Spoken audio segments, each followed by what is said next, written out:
what's going on? Ryan here with Intersection Records, and I'm reviewing the Tommy DeCarlo concert from last night in St. Charles, Missouri. They opened up for Blue Oyster Cult. Tommy DeCarlo has been the lead singer of Boston, legendary rock band, since 2007. And I've seen Boston with Tommy a couple times. I saw Boston in '94 with Brad Delp. And Boston's one of my favorite bands. In fact, doesn't everybody love Boston, right?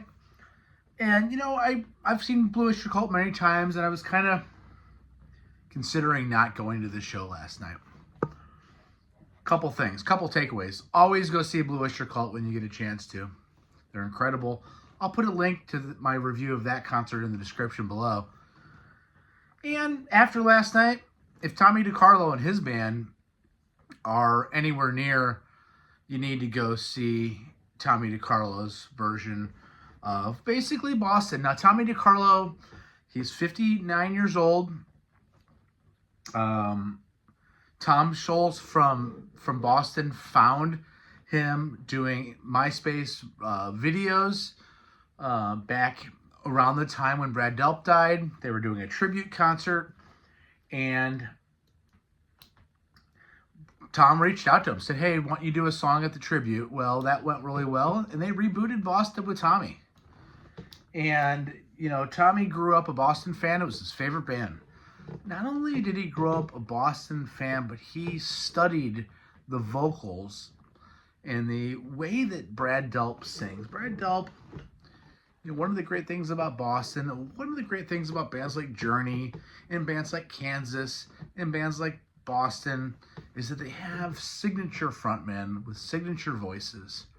You know, I'm in a band and we would love to do a Boston song, but the problem is, you know, and you get to, and I closed my eyes and I slipped away, and you can't do it. So no matter how good your guitars are, no matter how good the drummer is, the vocals are almost impossible to pull off. They really are. Tommy DeCarlo could pull them off. And I was looking at my buddies last night. I'm like, is this as good as I think this is? I mean, his band is rounded out by his son, Tommy DeCarlo Jr. on guitar, Peyton Velligren, or Peyton Rose. She has a website, Peyton Rose, I think, music.com. She plays bass and does some singing of her own. Two other guitar players. We had a 3-guitar attack last night: drummer, keyboards, bass, and Tommy. So a 7-piece band. And you need 3 guitar players to play Boston, right? Because there's so many overdubs. This was a spot-on version of Boston. Yes, there's no Tom Scholz on guitar. There's no Gary Pill on guitar. But let's face it, after the first 2 albums, Tom Scholz fired everybody and just kept Brad Delp. So it's always been a revolving door of musicians. And again, I've seen them with Delp. This is good. Last night was great. They opened up with Rock and Roll Band. Great way to open up a show. Right into Feeling Satisfied, right? They're playing the songs in the same key as the originals. That's what Tommy says in interviews I've watched recently.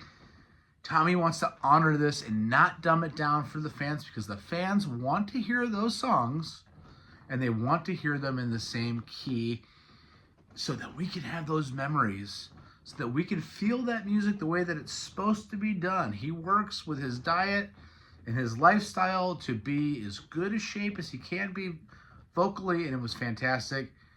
Rock and Roll Band, Feeling Satisfied, Peace of Mind. Right into Don't Look Back. Right into More Than a Feeling, okay? And just, again, nailing these vocals. Nailing the guitar parts. Nailing all the little nuances of keyboard and drums.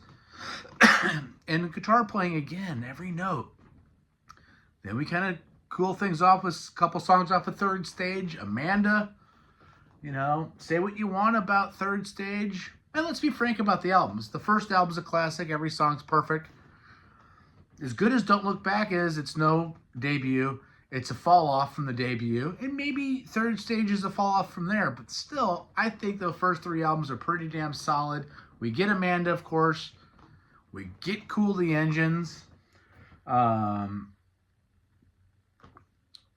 take those 2 songs off Third Stage, but then right back into Foreplay in the long run. Again, pretty note for note on the keyboard, into long time. They leave the stage briefly and then come back for Party off of Don't Look Back, and then Smokin'. Fantastic. Tommy DeCarlo, if he comes around, go check him out. And I loved it. Peace out. Check out my channel. Subscribe if you like this content. See ya.